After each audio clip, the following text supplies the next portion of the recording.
Auspicious greetings to everyone joining us worldwide. Welcome back to our second section of the Jataka Tales Forum. My name is Vincent. I'm from the BLIA-YAD Los Angeles 1 subdivision, and I'll be your host again for today.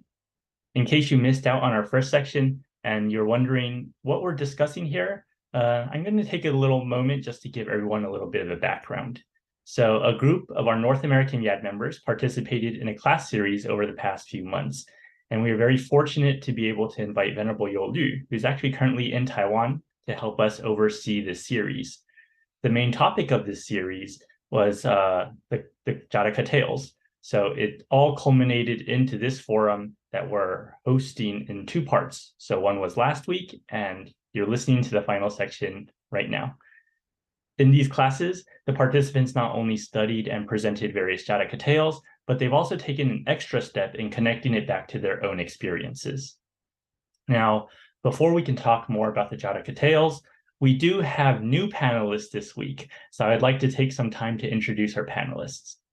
For today's session, we've invited Camille from Los Angeles 1 subdivision, Mandy from the Orlando subdivision, and Callie from the Vancouver subdivision.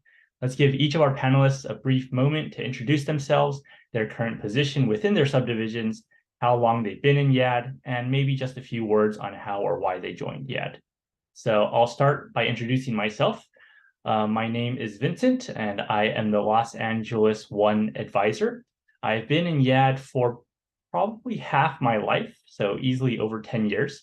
And I joined YAD when I looked up to the older brothers, older sisters that came before me in YAD. So I really looked up to them, they inspired me, and I had so much fun with them that eventually I ended up joining YAD myself. We'll move on to Camille.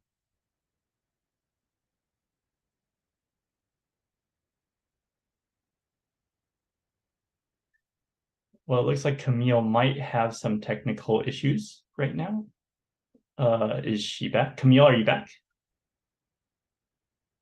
Yes, I am. Sorry about that.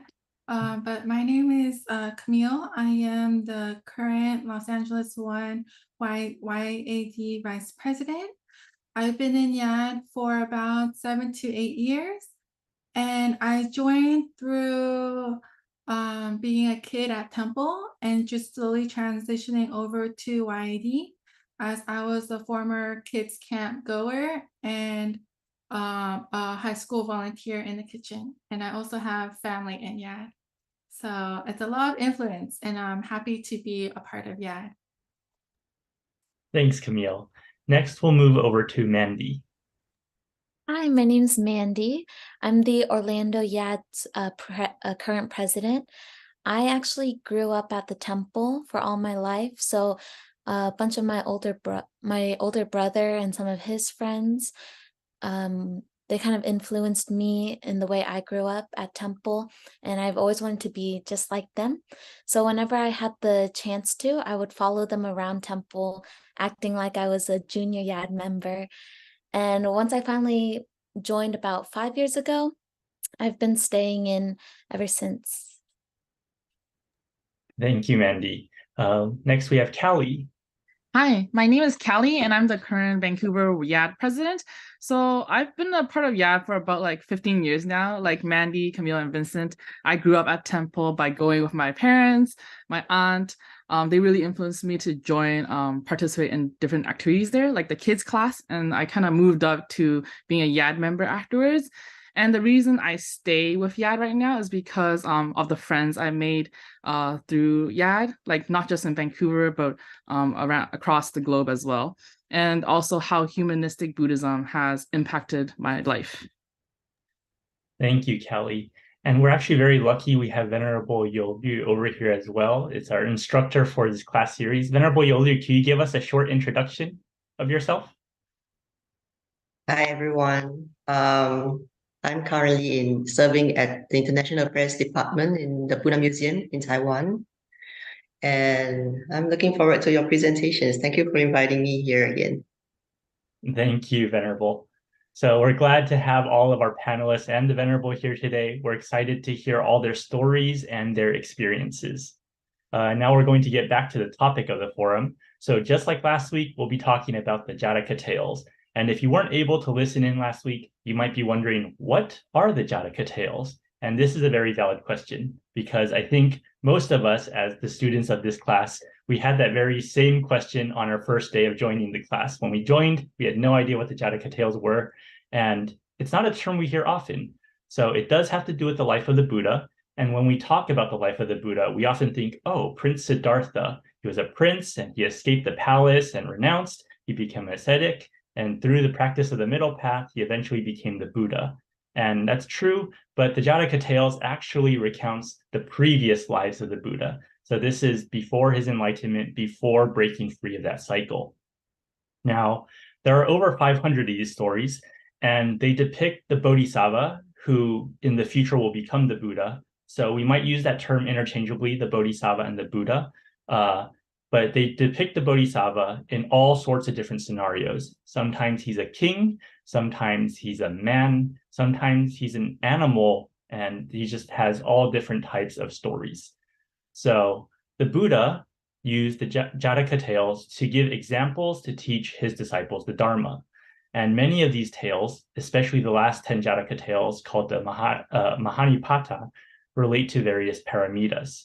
And if paramita is a term that you're unfamiliar with, you might find it commonly translated into English as perfection. So when discussing the paramitas, we often refer back to the 6 paramitas or the 6 perfections. And these are giving, precepts, patience, diligence, meditation, and prajna wisdom. So this is a term that's found frequently in humanistic Buddhism, and it's something that we can develop ourselves, and therefore it's very helpful to humans. We're going to be going over 2 tales today, and fair warning, these tales, sometimes they might sound like extraordinary, possibly even supernatural. They might contain difficult situations, and it's sometimes really, really tough for us to put ourselves in the shoes of the characters or their actions within the tales. But the purpose of studying these tales isn't to wonder at the strange things that the Buddha has done or experienced. The Buddha told these stories for a reason, and that's to connect the dots between his experiences that he lived through with all the lessons that we can take and use within our own lives. So today we'll be focusing on 2 particular Jataka tales that relate to the paramitas of giving and patience. Let's start with our first Jataka tale of the day. I'd like to invite Camille and Mandy to present Jataka tale 547, the Vesantara Jataka.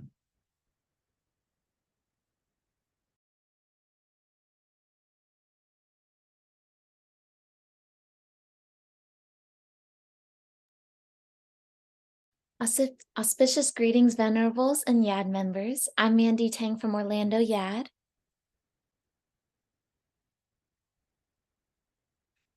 And I'm Camille from Los Angeles 1 YAD. And today we'll be presenting the Vesantara Jataka and the Perfection of Giving. It's the longest and actually the last of the 547 Jatakas there is available. So here we'll start at the beginning of Vesantara. So here King Sanjaya was actually very wealthy and was honored by others for his virtue. And Queen Fusati was the most beautiful and generous of people. Queen Fusati was previously the chief queen of Indra, who was the king of gods. And before her rebirth on earth, he had granted her 10 wishes, the final of which was to have a son who would be righteous, respected, and a powerful king. After being reborn as Queen Fusati, later in her life, she gave birth to Prince Vesantara, who was born at exactly the same moment as a beautiful white elephant, which had the ability to bring rain. Because King Sanjaya was very wealthy, he gave Prince Vesantara a lot of riches, in which he would give back to others. But by age 8, he was very unsatisfied that all the things he gave away were things given to him. So he vowed that if someone asked him for his heart, eyes, or flesh, that he would cut them out himself and give to others.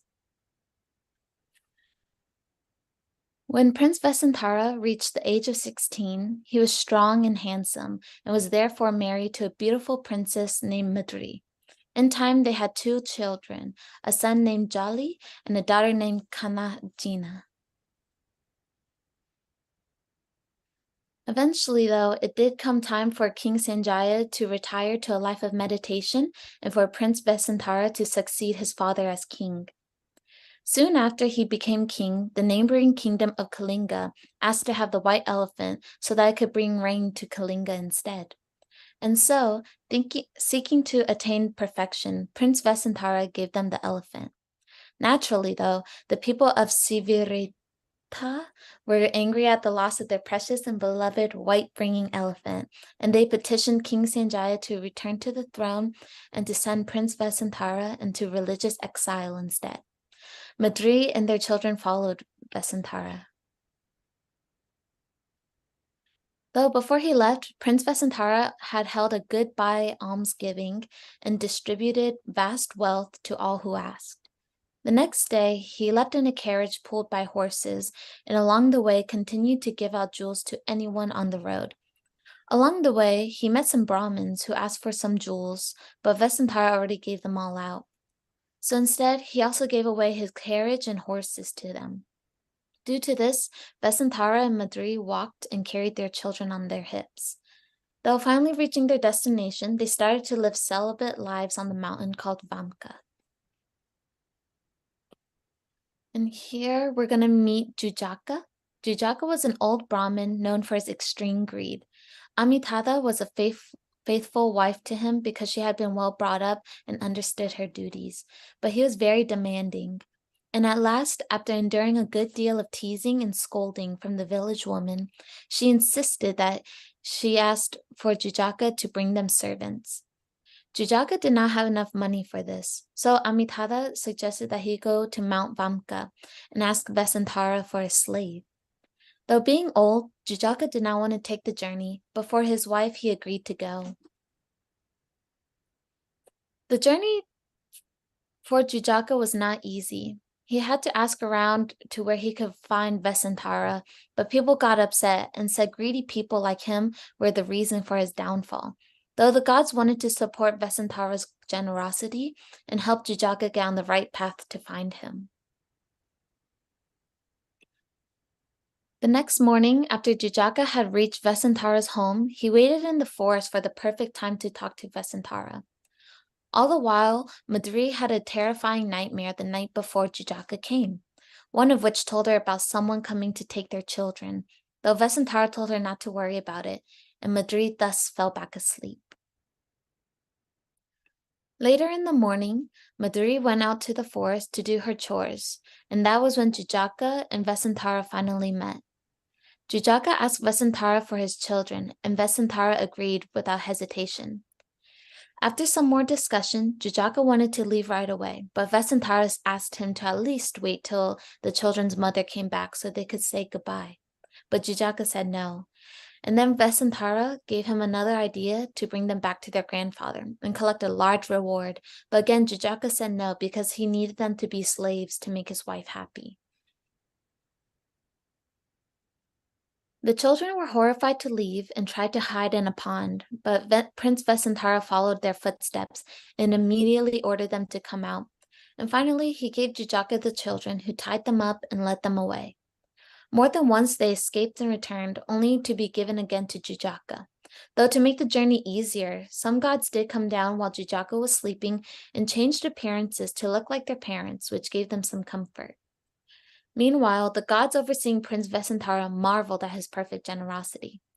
Watching his children leave, Vesantara felt sad and regret, but charity is a part of righteousness, so he focused on his mind on non-attachment and finally felt good again. This is when he received the protection of the gods. The gods knew that Madri would chase after their children, which would get her into trouble, so the three of them took shape as a lion, tiger, and leopard to block her path until dark.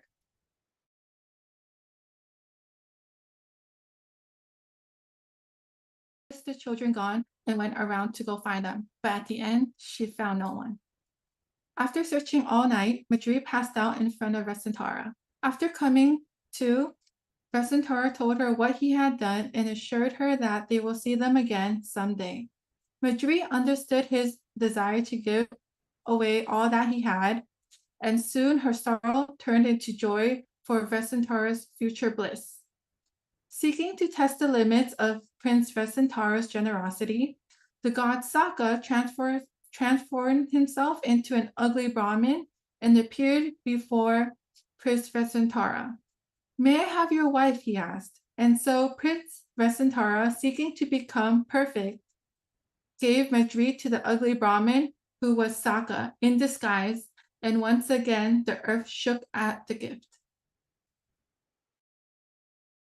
Then revealed himself, taking back Madri from Saka, and returned Madri to Prince Vesantara. He then granted Vesantara 8 wishes. Vesantara then requested to be recalled home by his father soon, to never condemn anyone to death, to help everyone, young and old alike, to never commit adultery, that his son would live a long, righteous life, to get to eat celestial food every day, to always have things to give to others, and to be reborn in heaven after he died, which Indra granted. Guided back to Sylvie. So Indra tricked Jataka into leading the palace of home, where King Sanjaya learned that Prince Vesantara had freely given the royal children to Jataka. He shook his head and paid Jataka 100 elephants and 100 horses and great mounds of silver and gold to buy the kids back.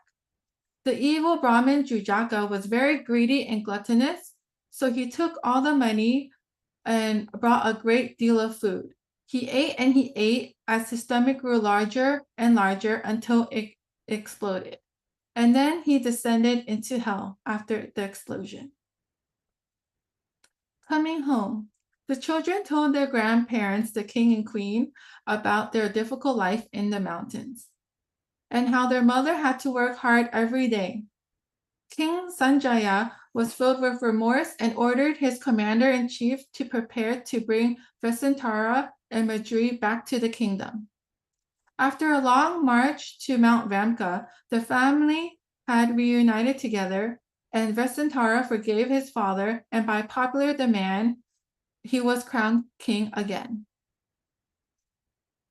So the story of Vesantara Jataka and the perfection of giving leads to generosity or giving, which is the key value in Buddhism. It demonstrates important Buddhist virtues such as detachment towards the things that are given, compassion for the recipient in need, and faith when the gift is given to a member of a community. And I would like to end this presentation on some reflection questions. Is there anything that you are attached to, such as your phone, your house, your wealth, your reputation, or your time? And would you be able to give it away? And how would you be able to give it away? So thank you. Thank you both, Mandy and Camille, for introducing us to the Vesantara Jataka. I'm not sure if I'd be able to give away all those things that you listed, but when I first listened to this Jataka, and that was the presentation in your class, I actually was kind of stunned because I heard him giving away, his children and his wife, and he was willing to give away body parts. And I was just like, oh, I don't know if I could also uphold all that type of giving. But it really it focused on Vesantara's resolute nature and that upholding non-attachment, but he still loved his children, loved his wife. And it also I also noted the fate of Jataka. It kind of shows the dangers of greed and gluttony. And greed is actually one of the 3 poisons that we talk about in Humanistic Buddhism, the others being anger and ignorance. So when we study the Dharma, especially in the context of Humanistic Buddhism, it's really important to see how the concepts that we're listening to, how they can relate back into our own lives. So we want to ensure that we're able to acknowledge where the Dharma is ever present in the things we do. And for this reason, I'd like to invite our panelists back to talk some more about their own experiences and how they can relate the Vesantara Jataka to the perfection of giving back to their own lives. So let's start with Camille. She's actually from my own subdivision, and she's always very busy with a lot of tasks and events. but she also takes the time to help out at tag school. So Camille, if you can please tell us what tag school is, what is it that you do there, and how does it relate to giving?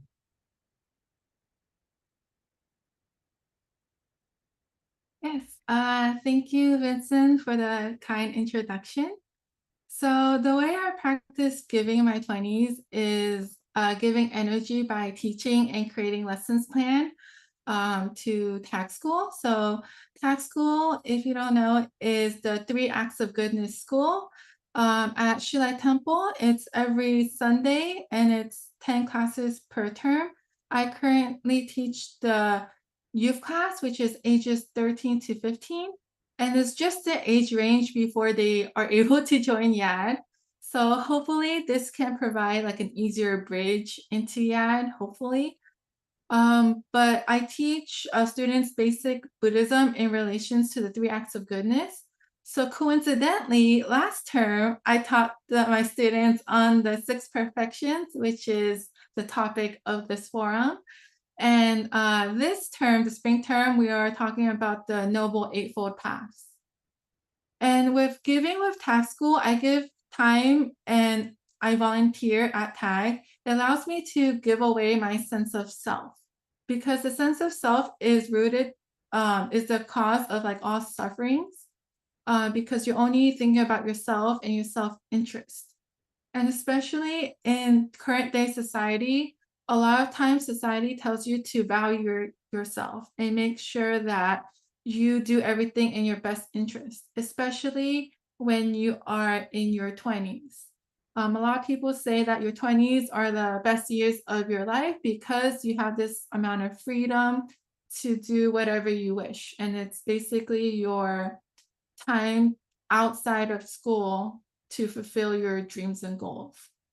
But this is a way that you can volunteer your time to also not only help out at temple by giving your time and efforts, as I have with Tag School in creation of lessons and also teaching, but by giving, you're also receiving. So I received a lot of knowledge from my rising venerables, such as Venerable Huichen, but also forming good affinities with others, with teachers, parents, and students.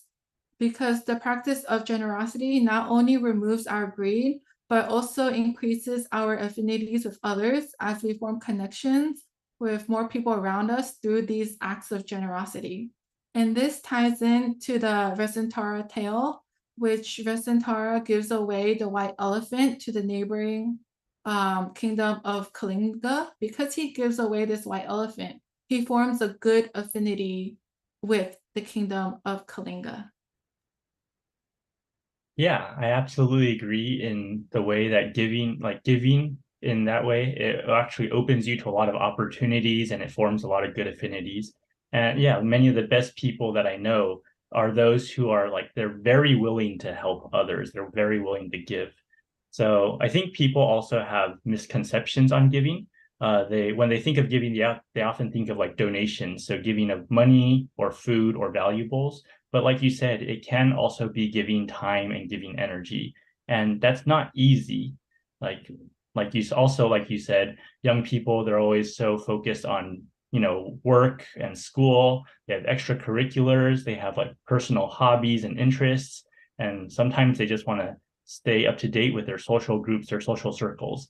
And not all young people are willing to devote that time and energy to volunteering every Sunday morning, especially to taking care of these students. So I'd like to ask you, what motivates you to spend this time, Camille?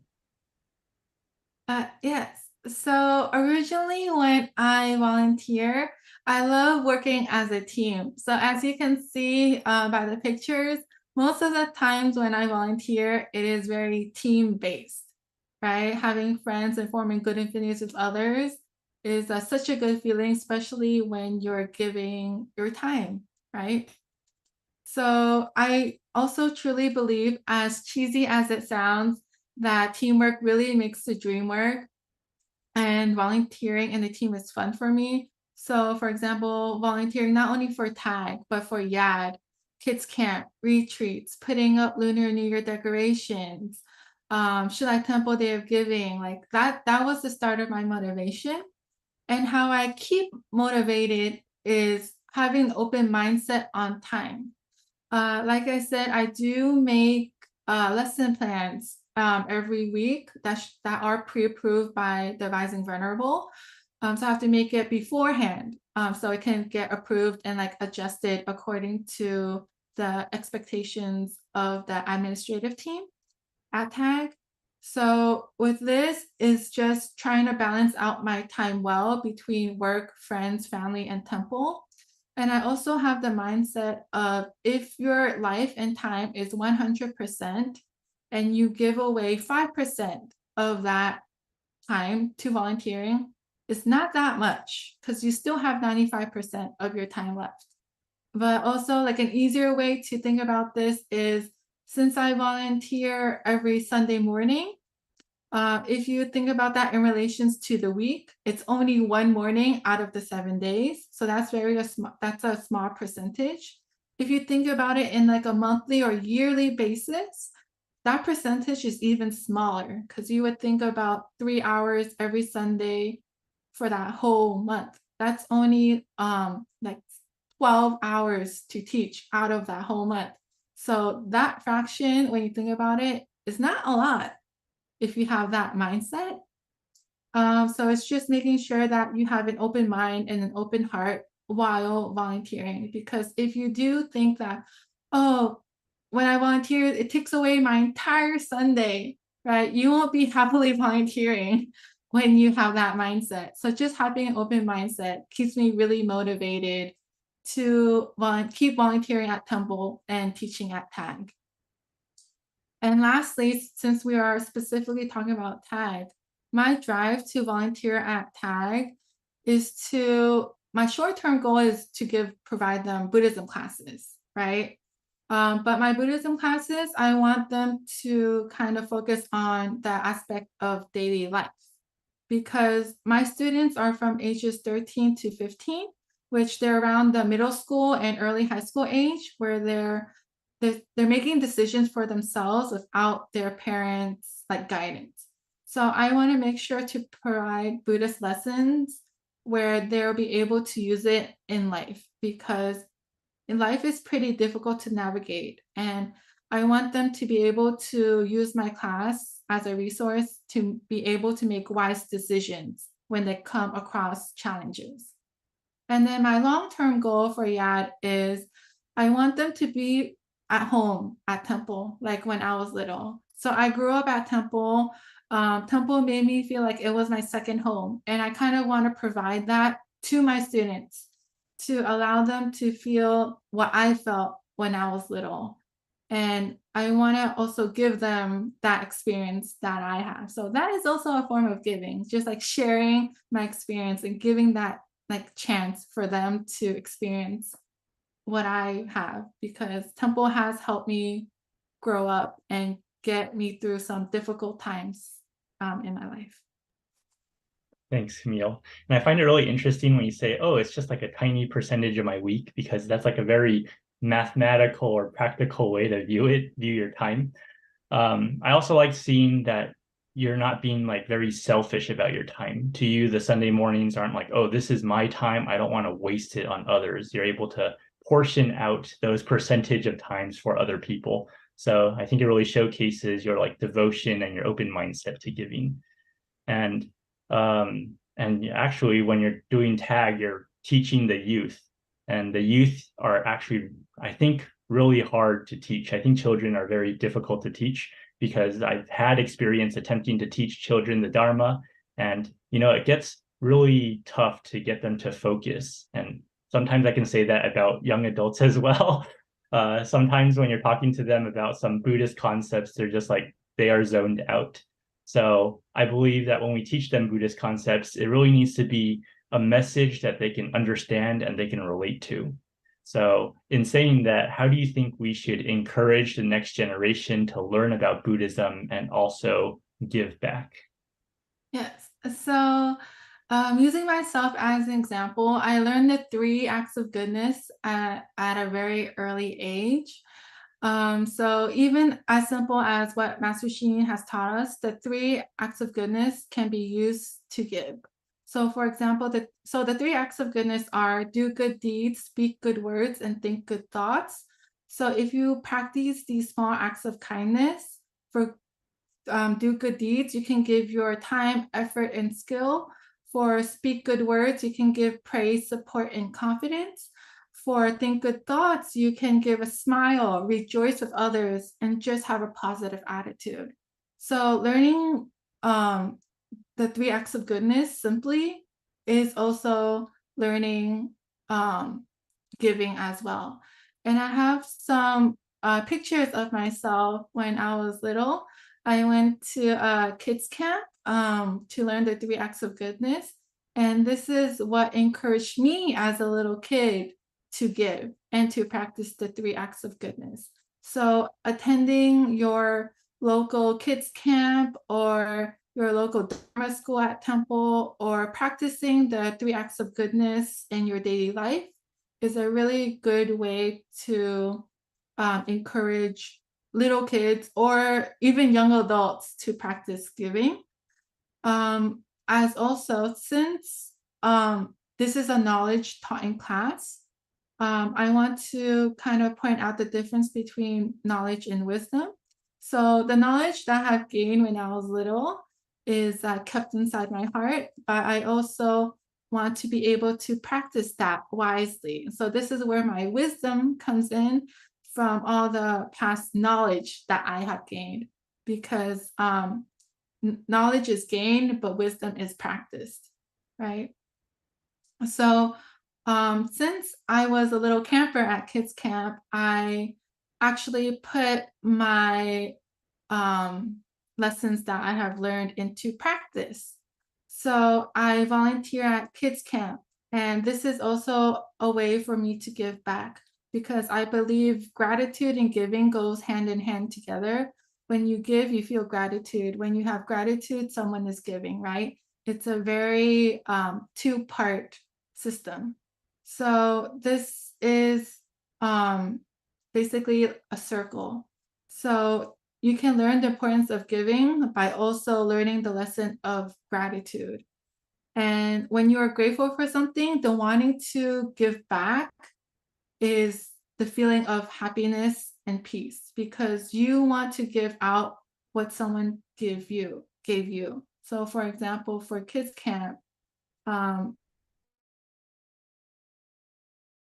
happiness in my childhood, and I want to be able to give that happiness back to the little kids at temple.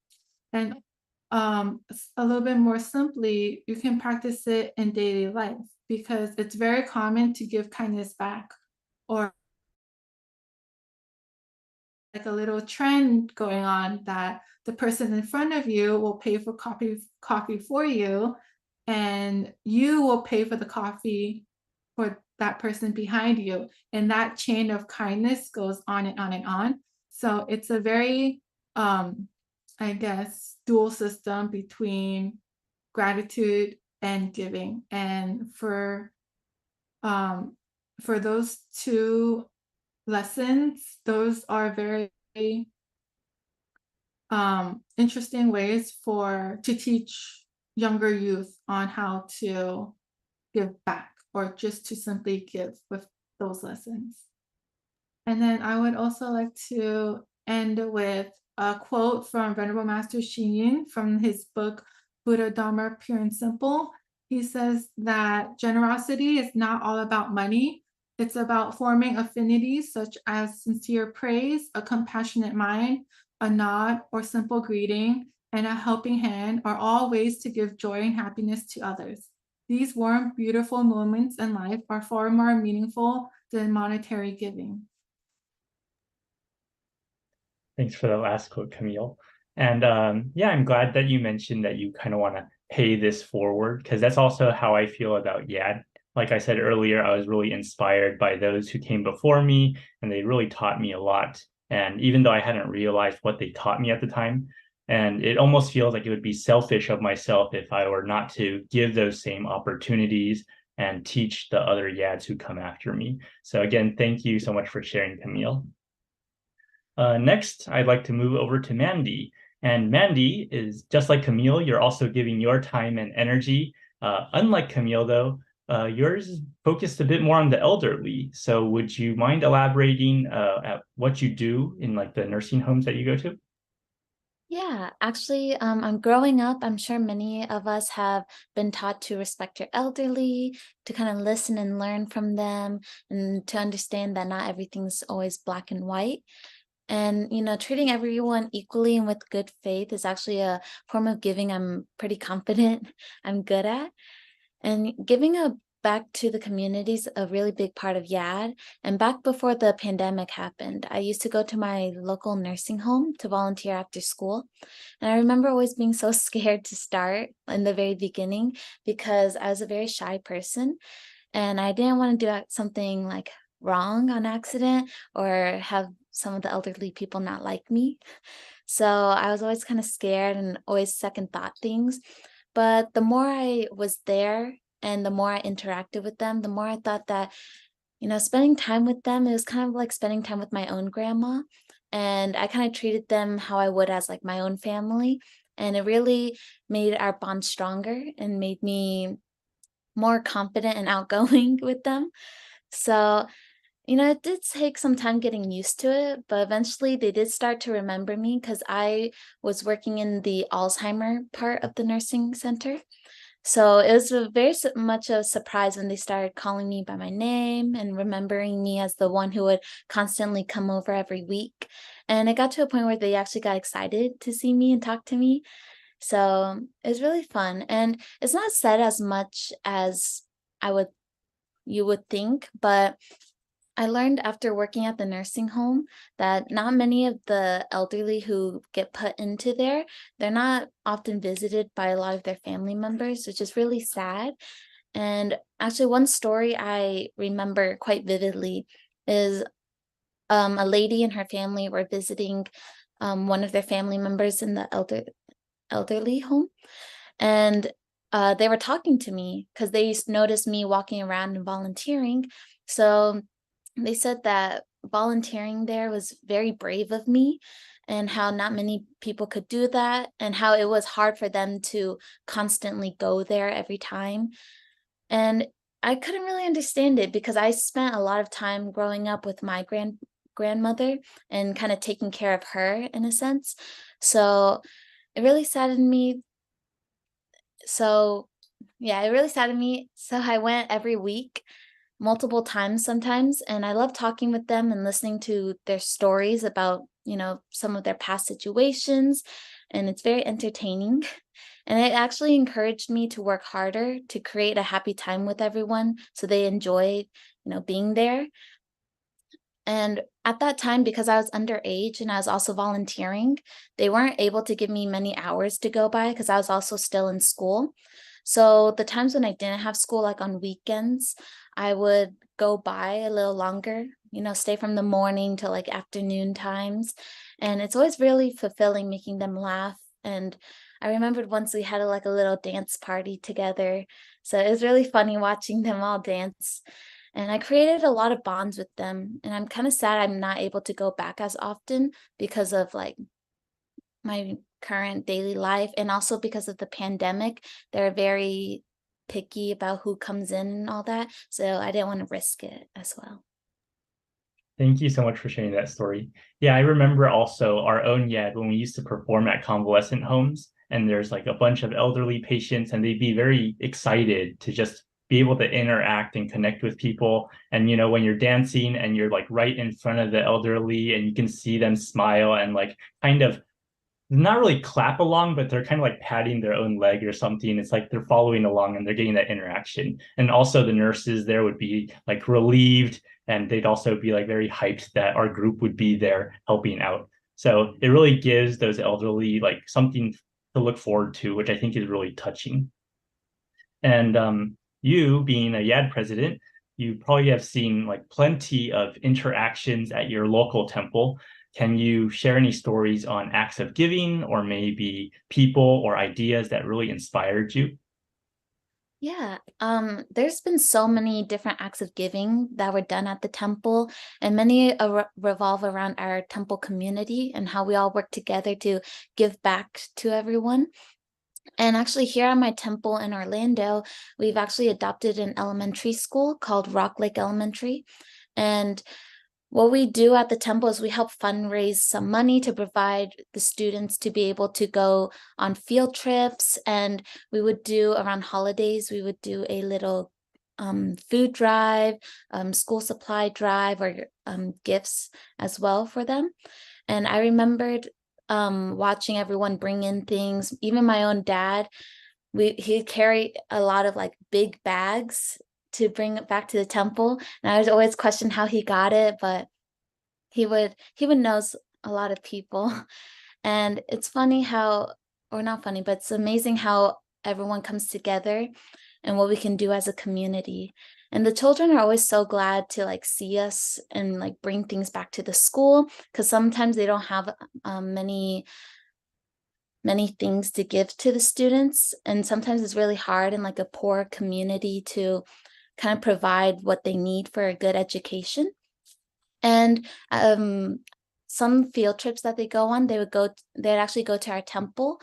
And what we do is we would give them a little tour around temple and teach them more about Buddhism and things like that. And just like how Master Xing Yun would have said, having a mouthful of good words, have a handful of good deeds, have a face full of smiles, and have a heart full of joy. And when you're giving to people, sometimes the things you give, they aren't a physical object. As Camille has said earlier, it can be your time, your thoughts, and your efforts. And that's why you should be full of goodness, as Master Xing Yun have said, so you're able to give out to others even if you have nothing. Just like in the story how Vesantara said how because what he was given as a kid and he would give back, he wanted to give things of his own. So he would give out his own heart, eyes, or flesh if people asked. Yeah, I think that's a very interesting story when you're telling us about it, like donating and helping out this elementary school. I also remember that, Shilai Temple does something that's very similar. So it's really cool in which like all the temples are doing very similar and very beneficial things to the community. Yeah, Shilai Temple also holds the Winter Lovejoy, in which they collect scholarships and give scholarships to all the students of the school district, elementary, junior high, and high school. And I remember volunteering at those, and I see all these students coming in and they're all dressed up and they're so excited to just get scholarships and, be able to further their education. So I think that's really cool. And you also mentioned Venerable Master said, yeah, I think it's also very important to realize that we need to think about our mindset when giving. We're not thinking about what we're like losing. We're not just like losing money, but what other people are gaining, the scholarships, the education. So venerables, and all sorts of camps and retreats, they often tell me this example of giving is like passing a candle's flame. So when you're using your candle to light someone else's candle, you're not extinguishing your own, you're just helping other people's. So I think it's very important to give with this kindness and this compassion. Mandy, if you don't mind expanding more on that thought, what should we keep in mind as we're giving? There's so many different types of giving that growing up you're taught different ways. And there's actually not a specific way that one should be able to give. Like I remembered as a kid, I would give my pencil to a classmate when they didn't have one. Or, as I grew up, I would give my friends like a shoulder to lean on when they needed it and needed someone to listen and talk to. And when you're giving back to people, you need to understand what's in our hearts and minds. And you want to give people confidence, joy, hope, and convenience, as these are the 4 ways of giving that the Venerable Master Xing Yun have stated we should give to others. Though we as humans, we're a little bit naturally a bit self-centered, though through the act of giving to someone, the confidence to hold their head up high, to spark joy and make them smile and feel a bit more lighthearted about their day, and to give hope for a better prospect, and to convenience them when they're in need of help, even if we don't gain anything. It also kind of gives back to us with how we feel, making them feel better and like a bit lighter in life. And I saw this quote, and it's like, we do not need great wealth to be able to give. A simple smile or nod to someone is giving. Helping someone with an act of kindness is giving. Even simple gestures like good morning or how are you is giving. These are all acts of kindness that we're able to perform to others. They're like a small seeds that grow into enormous trees that grace everyone with the pleasant and cool shade. Everyone can benefit from it, and honestly, it really doesn't hurt anyone to give out to others. Thank you. Yeah, Camille mentioned the 3 acts of goodness earlier, and now you've brought in the 4 givings. And I think they're very both core concepts that we as YAD often teach to the children. And we even teach these before ideas like the triple gem or the 4 noble truths, because the 3 acts of goodness and the 4 givings is something that they can just really understand easily. And Venerable Master always did try to make it as easy as possible for everyone to learn about humanistic Buddhism. So thanks so much again for sharing, Mandy. We're wrapping up this topic of giving. Next, we'll be moving over to our next Jataka tale, and that's Jataka tale 540 on the Shama Jataka. So let's welcome Callie to give us an overview of this tale. Okay.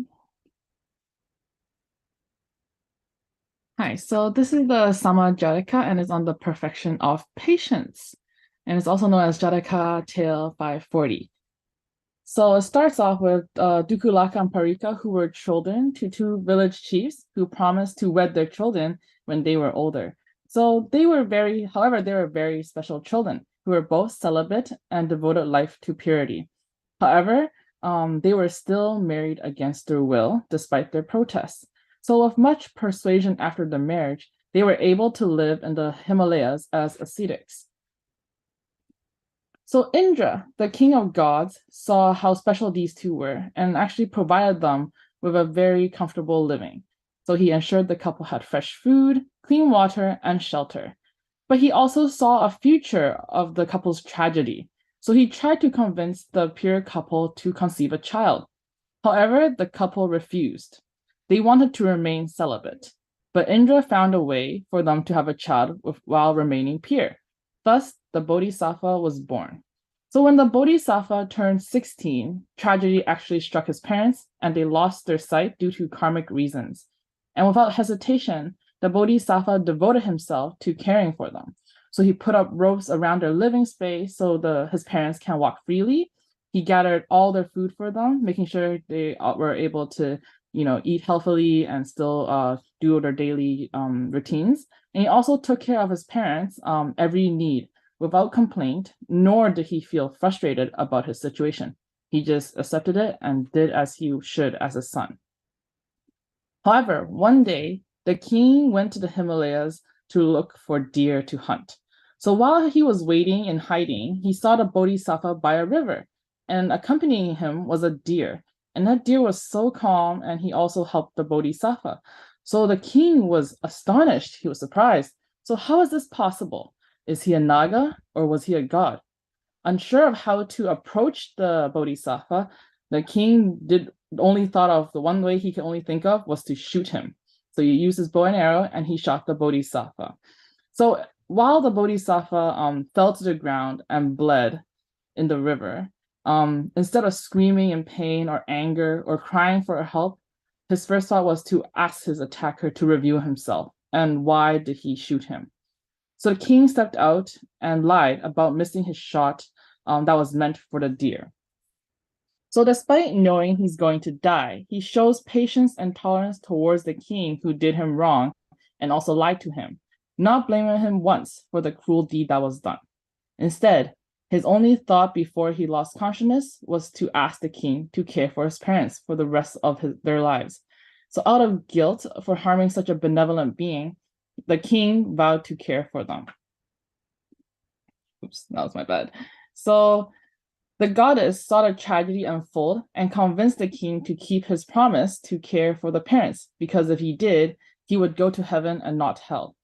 So the king found the Bodhisattva's parents' home and gently delivered the news of the death of their son. So despite them crying in agony for the loss of their son, they only showed kindness towards the king and refused his offer of caring for them for the rest of their life. So when they only asked to be brought to their son's body. So when they went to the river and saw their son, they cried and they pleaded for a miracle to happen. So because the goddess saw this unfold, and also due to the couple and the bodhisattva's previous merits from their past lives, a miracle was born. The bodhisattva was saved, and the parents also regained their sight. So how was patience practiced in this Jataka? So through this Jataka tale, patience was shown throughout different instances. So the first one that came to mind is that the Bodhisattva took his time and his energy to take care of his blind parents. He took care of them without hesitation and without feeling frustrated at the situation, because at 16, he was still very young, and having blind parents is a big burden on him. So he takes a lot of patience. He did a lot for his parents. Like he also, ensured they were able to move around freely without getting lost, worry of getting lost. And he also took care of their every need. He made sure that, they had enough to live a good life, even though they were blinded. And he's not frustrated, and he went above and beyond to care for them. Another instance was that the Bodhisattva's tolerance for the king shooting him, he showed no anger or hatred even after being shot down. So he could have been, angry, frustrated, or because he was dying and he couldn't do anything about it, but he accepted his fate calmly and only asked for the king to care for his parents instead of looking after his own well-being. So this ties into our Venerable Master Xing Yun's how he thinks about the patience. And I want to share a quote with everyone, is that patience is neither passively compromising nor holding in one's anger. It is kind and compassionate tolerance for others. And this involves understanding that everyone is equal and having the compassion to control, compassion and control to not lash out at others when things go wrong or when things don't go your way. And this is exactly what the Bodhisattva was able to achieve in his situation. Thank you, Callie, for sharing this Jataka tale with us. And I was actually originally paired with Callie when we were talking or discussing this Jataka tale. And I remember the first time reading it, there was like the most interesting thought that struck to me was like, to the king, when I saw the king's reaction, it's like, oh, you didn't know whether you were seeing a god or a naga, so your answer was to shoot it. And I just felt that was like, it was so interesting. That was his reaction. So but I do think that this story, it depicts like an intense misunderstanding and fear. And in turn, the Bodhisattva, it depicts an intense understanding and patience. So it kind of like balances out. That aside, I'd like to talk to Callie a little bit more about her own experiences. So Callie is someone that I've seen a lot over the years when we're working in the North American YAD events. And I'm glad that we're able to see her perspective. So Callie, as someone who has worked a lot with others, young adults and students, there's bound to be situations that would frustrate you. So what is patience to you, and how do you practice patience in those situations? So for my life experience, I would like to first share a little story and a little bit background about myself. So I'm actually a basketball coach right now. I coach at the community center. I coach little kids, elementary school age, and they're really cute, very excitable. And they're fun, they're always engaging. However, because they're kids, there are a lot of different situations tend to happen. So especially when I'm teaching, right? So during a basketball class, my students wouldn't listen to me. So they'd be like, "Oh, I'm so ready for basketball, yes!" And they'll like, when I start talking, giving instructions to start the class, they would either be talking to their friends next to them, or they would be like trying to interrupt me, trying to give their own thoughts, or even like when we give them a basketball and I'm trying to tell them what to do, how to dribble, maybe how to shoot, they would just keep dribbling their basketball without end, and nothing seems to work. Like I would have to blow my whistle, but that doesn't work on them either, because they would be like, "Okay, we're gonna hold the ball for a second," and then they'll just start dribbling right off again. And for this reason, a lot of this is like I get really frustrated at that time because time is ticking. I have a time limit for each class, like an hour for each one. And then all they're doing, they're not listening. I can't deliver what I want to teach them. And it's not wasting just my time, but also their own time.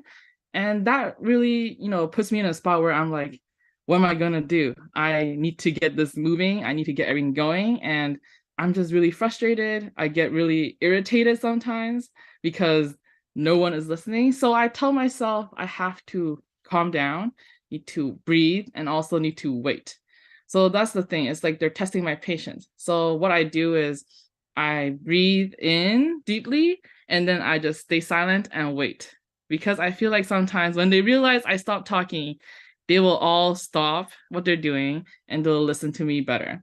So that's kind of the strategy I use when I get faced with these situations where I can't handle the kids in a way that they will listen to me without doing something on their own. And so when I'm in this mindset of like waiting, in a way, it also demonstrates to the kids that there's a lot of waiting that needs to be done, especially listening to instructions that's being told. And so instead of lashing out, like what I maybe would have done when I was younger without the patience needed, I would just simply wait. It's like taking a pause and to look at the kids and try to understand where they're coming from, like their perspective, as well as for me to kind of just think first before I act. I think that's really one of the main things for me to find my patience in myself, because maybe I was talking too fast or they couldn't understand me. So I had to slow down, break down all the steps and explain it to them in a way that they could understand. And it's also to remind them that their actions have consequences. So if they keep talking, they'll have less time to learn things and less time to have fun. So in that way, I try to encourage them and to also say good words, because as we know, kids do have different moods, and some of them will be very sad, or maybe some of them will be crying for their parents, or some of them will be very frustrated because they couldn't achieve something or couldn't do anything properly. So to really kind of tackle these issues, I would, let them know that, hey, we have to keep trying. We can't give up. Some of these things don't happen overnight. We have to put in a lot of practice. And I would let them know that I was once like them. I couldn't, maybe couldn't dribble, couldn't shoot. I cried when I missed my mom when I was back in kindergarten because I wanted to go home. I want to see them. So I understood their feelings, and I want to convey to them that everything will still turn out all right, even if things don't go the way they are right now. And I think that patience is also a kind of compassion that we can show to others. Thanks, Kelly. When you're talking about your story, I'm also reminded of like summer camps where when they're all like all the kids are very loud and they're just all over the place, you can't shout over them. It doesn't work. You have a whistle and you can't get their attention. So I think a lot of the things that we do as staff members, we teach our staff members what we're going to do is make sure that all of our staff members, we hold up the lotus mudra, and then we wait for them, and we just wait for the kids and just wait it out. And then at some point, the kids will see us, see all their counselors, see all the staff members. We're all just quiet and holding Lotus Mudra, and they too, in turn, will also do that. So it's like setting that example for these kids. And I think setting an example is something that like a lot of leaders, they have to do. Getting a little bit personal, like people often see me as, oh, that's an image of a competent North American YAD executive. And I don't feel like I've always given off that image. It's something that's kind of like you have to learn and you have to develop. And because I know that some people see me this way, I really need to hold myself to that higher standard, be that example for them. And it also brings me to like a little short story. When I was in a white elephant workshop in North America, I remember a younger YAD, he came up to me and he was like stunned. He's like, he was seeing a celebrity or something, because apparently he saw me as a deputy in the 2016 Taiwan conference. And he was just like, oh, this is like, oh, wow, you're like such an inspiration and stuff. And I was just like, oh, I'm a bit stunned now, like a little abashed. And I was just like, oh, I don't know if I live up to that praise, but I'm glad that I inspired him by some of the things that I've done. So I think inspiration really comes from anyone. So with that in mind, do you have anyone who kind of like motivated you or inspired you in developing your own thoughts on patience and empathy? Thank you, Vincent. Yes, so of course, my parents, they've been with me for a very long time, and they've always taught me that patience is something that we need to build on and work on. But of course, there's another person who inspired me a lot, and he is actually Venerable Master Xing Yun. So it was back in 2018 Taiwan YAD conference where I first saw him, and at that time, we were told that Venerable Master Xing wasn't feeling well, so he wasn't actually going to appear at the conference to meet us. However, he surprised us in the during one of the big during a lecture in a big lecture hall. I believe it was at the Tathagata Hall, and he was wheeled in by the other venerables, and I was so touched because we all knew that he wasn't really feeling too well. His health was kind of fluctuating a bit that time, and so we were understanding of the situation, and we wouldn't want to force him or anything like that, but he still came out to greet us, and that was really touching for me because that was the first time I ever saw him, because before I only saw him on either TV when I was really young or during videos or different mostly videos from my parents who went to previous conferences and maybe have met him there in the BLIA conferences. So despite his own health, he upheld his promise to come meet us. So it's almost like he didn't want to give us this chance to meet the youth at that time. And I can see why he's the light of the guiding light for Yaz, because Buddhism needs youth and youth needs Buddhism. And this really rings to me because he started out as a young monk as well, and he propagated humanistic Buddhism very young. So I want to tie into patience. I kind of want to bring up a story that I heard from one of my venerables, as well as within YAD. So it was a story about Master Xing Yun when he first wanted to take the 5 precepts. So the process was quite a long one, actually, because when he first went to ask to take the 5 precepts, the master said, "So do you come here on your own, or did your master tell you to come?" And what he answered was, "I came here on my own." And the master said, "How dare you come here on your own without your master's knowledge?" And he was punished and rejected. So he went back, reflected maybe, and then he went to try again. He didn't give up, so he tried again. This time he was interviewed by a different master, and he was asked the exact same question. Instead of what he answered before, he said, "My master told me to come." And so the master that interviewed him said, "How dare you come here just because your master told you to? Do you have no will or commitment of your own?" And that he was punished again and sent back. So that was the second time he was rejected. I think for many of us, when we get rejected over and over again, we lose patience or we lose the motivation to continue on.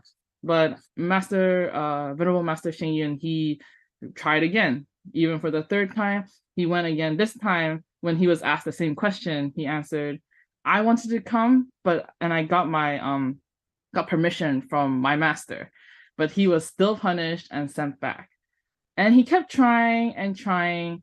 And eventually he realized that through this process of being rejected over and over again, he learned about patience and resilience. And I think that is one lesson a lot of us can take home from. And I definitely did, as I was applying for different programs. I've been rejected many times, but I think I still kept trying because there's a goal in front of me that I want to achieve. So I've been working on it very hard. So this really put me in awe of Venerable Master Xing Yun's level of patience, and it has inspired me to really work hard to improve my own level of patience as well. Yeah, I also remember that story with Venerable Master, and I was like, oh, there is just no right answers to this.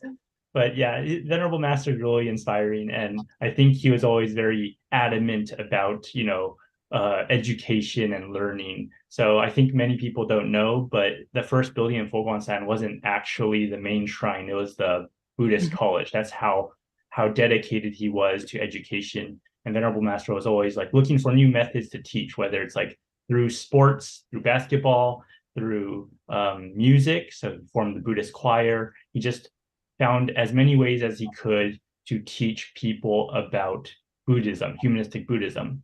And well, Kelly, you're also in a role in which you get to teach the youth. So how can we help teach the youth who are, they're often very rambunctious? How do we teach them about patience? Yes. So, oh yeah, sorry, I forgot to show this, but these are just some pictures of the conference and the friends I made during that time. But to go back to Vincent's question, so I'm also the Vancouver 3 Acts of Goodness School Children's School in Vancouver Temple. And I think a great way to really teach the youth patience, how to practice it as well, is to start by learning about understanding and being empathetic, showing empathy, right? So for me, it's like these are really important qualities in life and how we interact with others.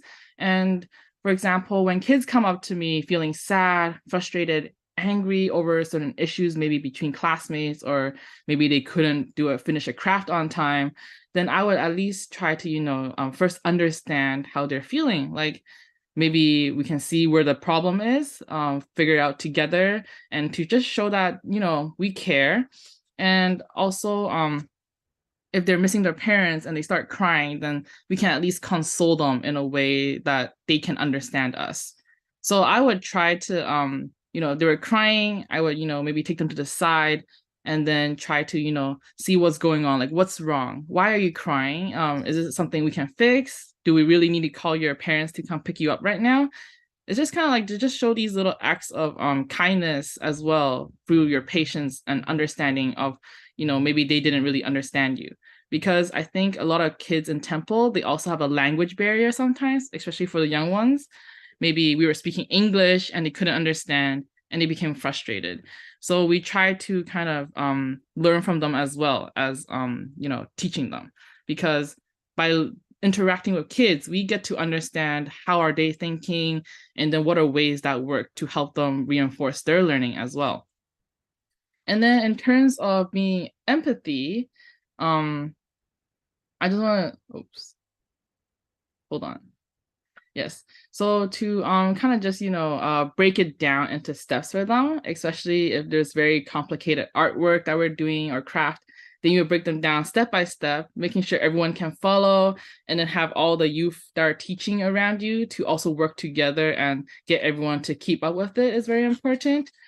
And I think through this exchange with kids, we're actually able to have to show other kids, the students who are watching the situation, they mirror what others do. So in a way, they will learn that, oh, maybe I can help out a friend. Like maybe I can offer to teach them instead, right? And I had students in my class saying, oh, I'll help you write this. Or maybe, oh, I can teach you. So it really, when you're showing how people do it and they understand, they're willing to also offer their assistance and patience to other people who are struggling. And I think that's really what bridges connections and fortifies friendships within the community. And so one way to practice, I believe, is through meditation as well, especially with kids. They get a lot of energy in the start of the day, but to really bring that energy down, I start my class with meditation just to, okay, we're back in class now. We have to focus. So we'll take some deep breathing. We'll breathe together for a few times. Maybe listen to some calming music, like even just the ocean sounds of waves rolling. It really helps to set the pace and the mood of the class and to really get your class going to, have them focus and everything. So this is one of the library here that we do in Vancouver Temple. So one of my yads is also joining in on the meditation session we have. And this is just one of the little temple tour we did with the kids. But yeah, I think it really shows, there's time to have fun and there's a time when you have to really focus. And a way is to that, sorry, let me go down here. So also one more way I want to share is that just take a pause to think, right? Teach them how to, take a breath. If they're feeling unwell or they're feeling really confused or frustrated, take a breath and think. because a lot of time, maybe we'll say something we don't want to by accident, or maybe we just need the time to really process everything that's coming in, all the information that's being, told to us through like the giving instructions session by the teacher. And then maybe in a way they can also find their own solution to certain problems. And I believe that patience really starts with the people closest to them. And for me, I want to share a little story. So this is something that is very happen pretty frequently at home sometimes. So my mom, she's not the best at computers. She's not tech savvy and everything like that, because when she was younger, she didn't grow up surrounded by technology, right? Maybe there wasn't as many like high-tech computers, iPads, even cell phones, right? So she really struggles a little bit with like, learning how to use a computer sometimes. Like what may seem easy to me is actually maybe very difficult for her to remember all these things. And one of them that I really, really remember right now is she's helping out with the online classes at Temple. So she has to help with like co-hosting, Zoom calls, and stuff like that. So she struggles with like figuring out where all the buttons are. And so as someone who also helps, who knows how to use Zoom, I would teach her. So I'll tell them, okay, you press this button here to, start the call. You click this button here when people come in to set them as co-hosts if they need to share screen. You click here to change your virtual background. So I tell her this once, and then I'm like, okay, she understands, or I think she understands. But then the next week that we start the class again, she'll be like, hey, Callie, can you help me with this again? I don't remember how to do it.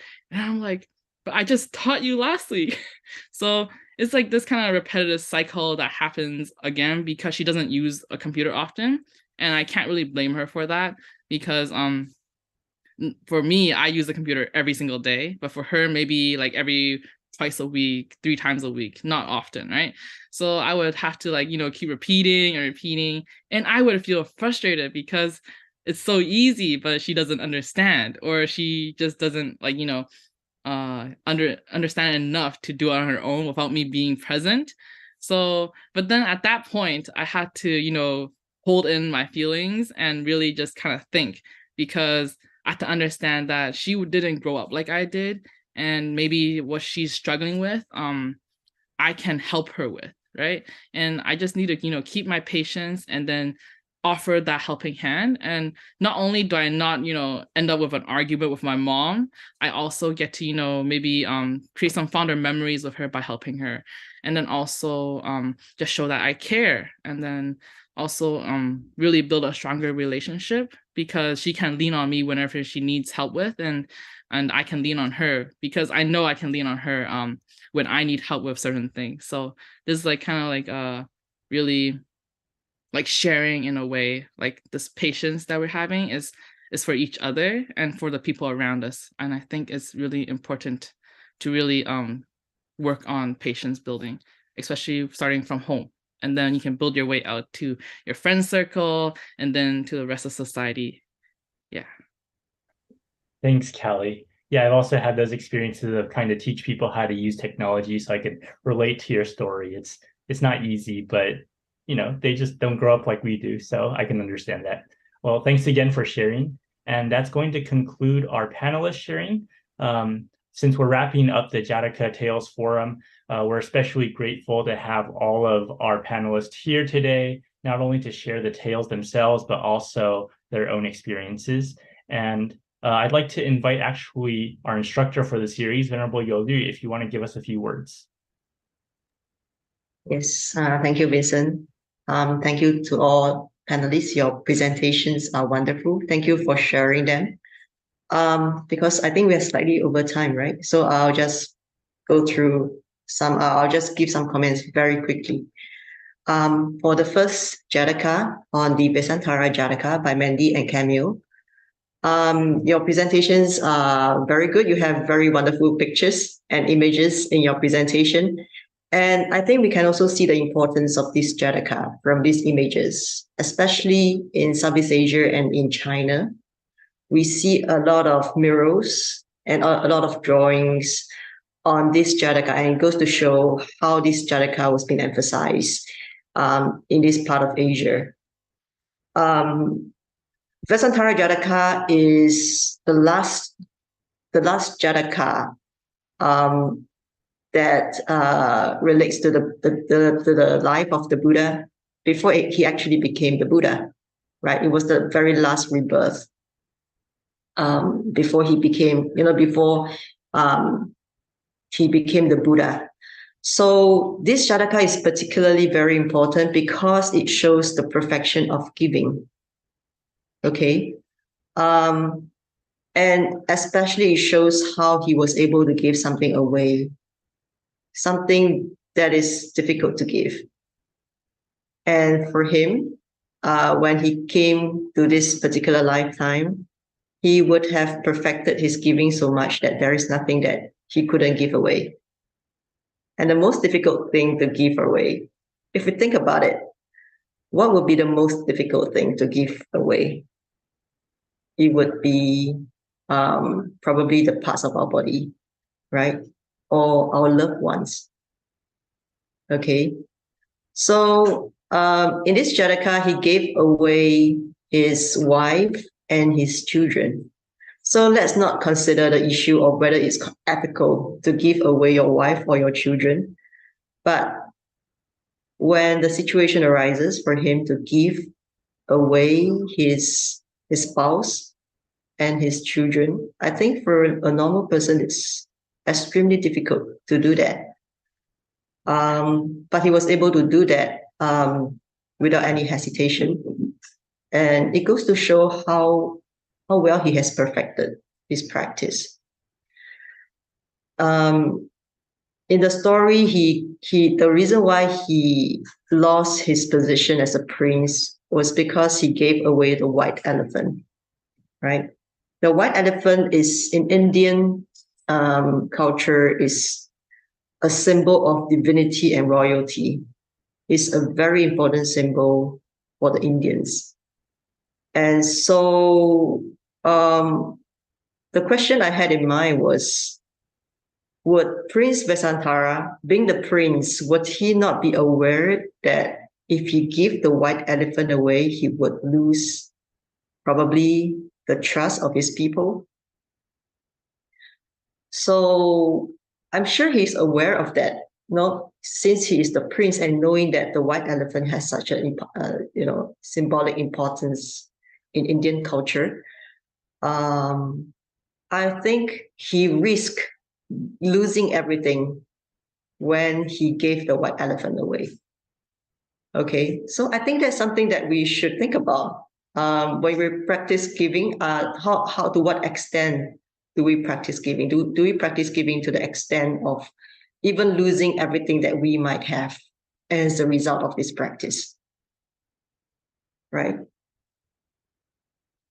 And when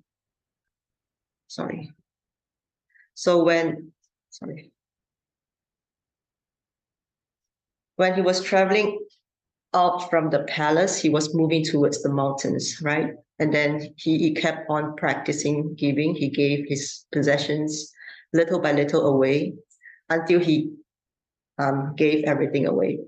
So another thing that we might reflect on is when we get poorer and poorer, then our tendency to give might become less and less. We might be less tend to give when we are poor, right? We tend to give when we are rich. So this is something that we can also consider. There's one particular sutra, it's called 菩萨本行经, okay? In English, it's translated as Sutra on the Stories of the Bodhisattva. It says, 贫穷不施难, which means it's difficult to give when you're poor. Okay, so when Prince Vesantara was already poor, did he give up his practice of giving? No, right? Because he kept on practicing giving, and even to the extent of giving what is most difficult to give. So that's the precious part of giving, I think. Okay, so in this Jataka, Prince Vesantara, what he showed was an advanced practice of giving. It's something not every one of us is able to practice at this particular time. and it's not it's something that you have to do and practice over time until giving becomes a habitual part of your life, and that you're willing to give without hesitation. Only at that advanced level are you able to give away things like parts of your body, or giving away your family members. I think at this time of our practice, we can do small giving our time, giving our energy, making things easier for people around us. So I think Camille and Mandy has given us very good examples of how they offer their time and energy at tech schools, talking to elderly people, helping out at elementary schools. These are very good practices of giving. And I think Camille has made a point by saying that giving away the self, right? Giving away our self-possessions, our self-interest. Because giving ultimately is a practice. Why do we practice giving? Because ultimately we want to overcome our attachment, our greed, our covetousness towards things, towards material possessions, towards material stuff, as well as towards our reputation, towards our own, status. And ultimately, you want to overcome your attachment to this body, and also to this ego, to this egoistic self.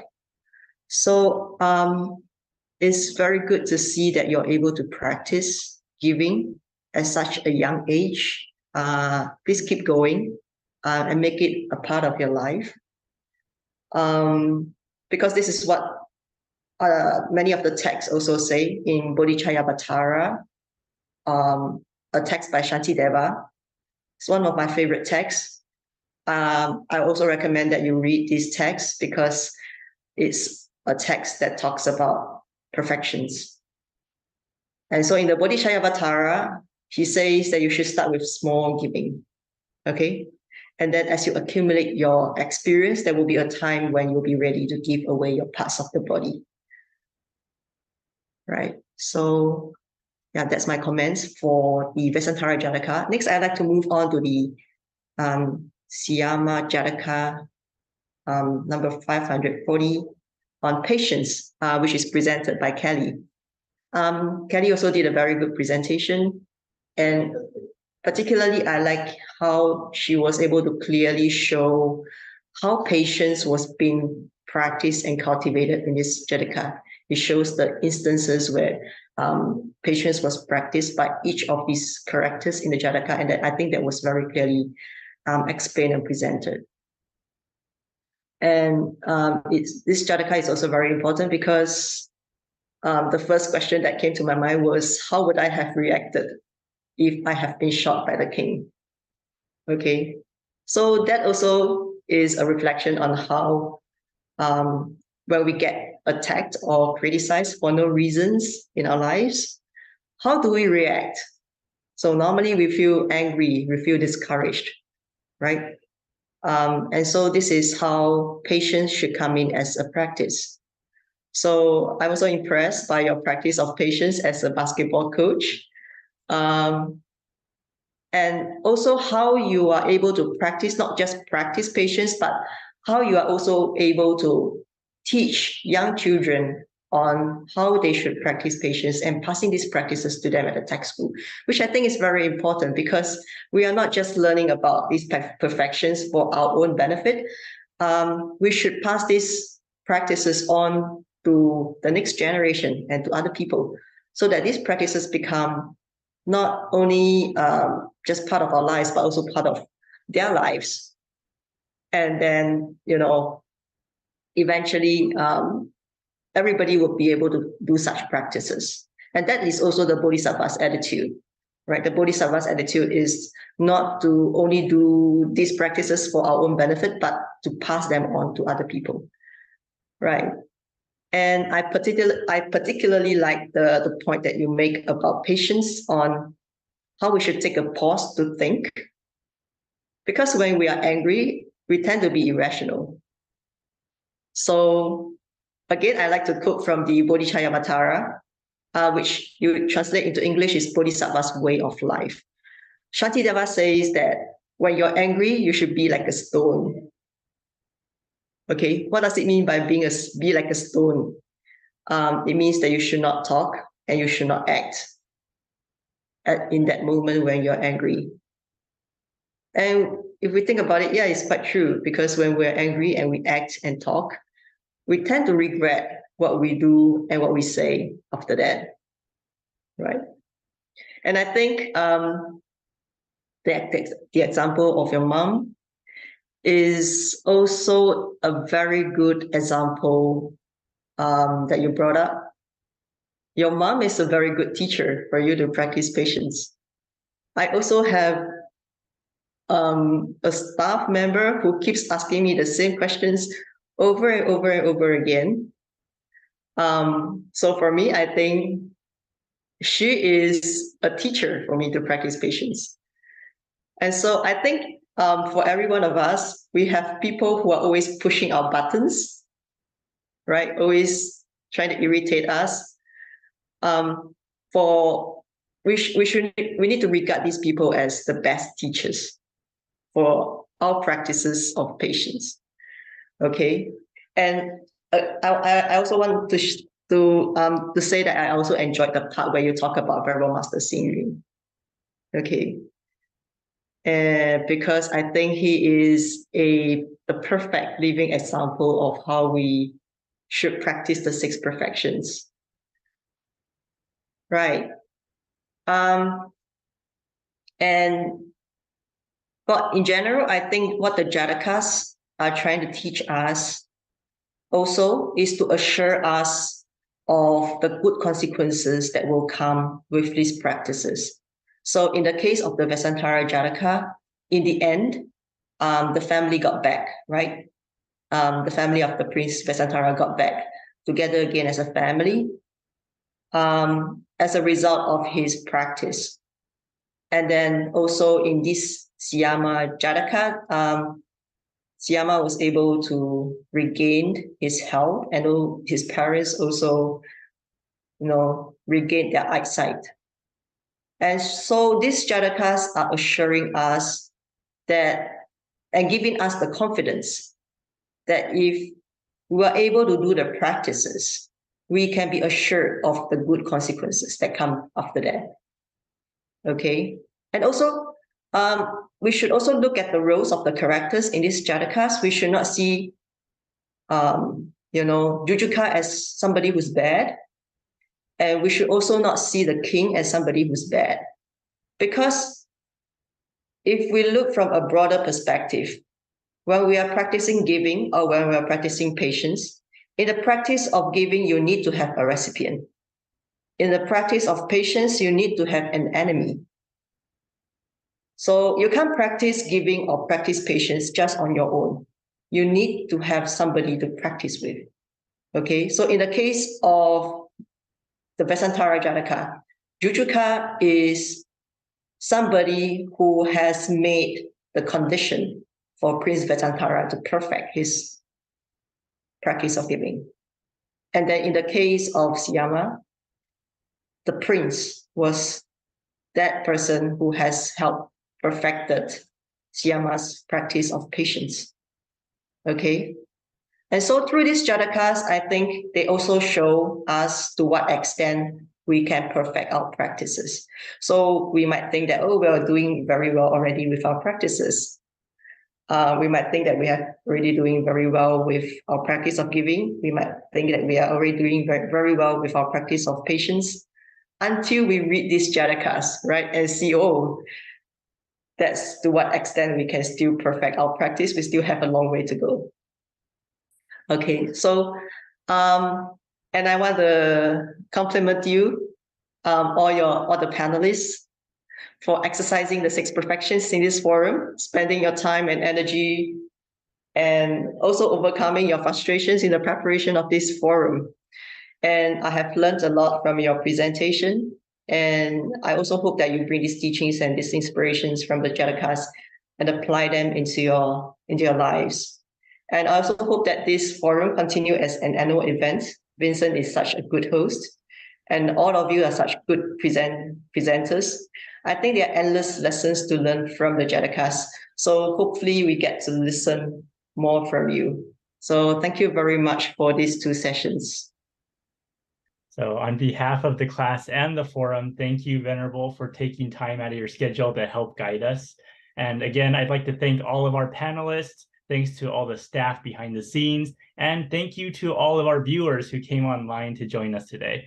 So if you'd like to learn more about the Jataka Tales, please look them up, jatakatales.com. If you've missed out on the previous section of the forum, go check that out on YouTube. And I'm so glad, like all of us are so glad to have just been able to share a small portion of our class with you.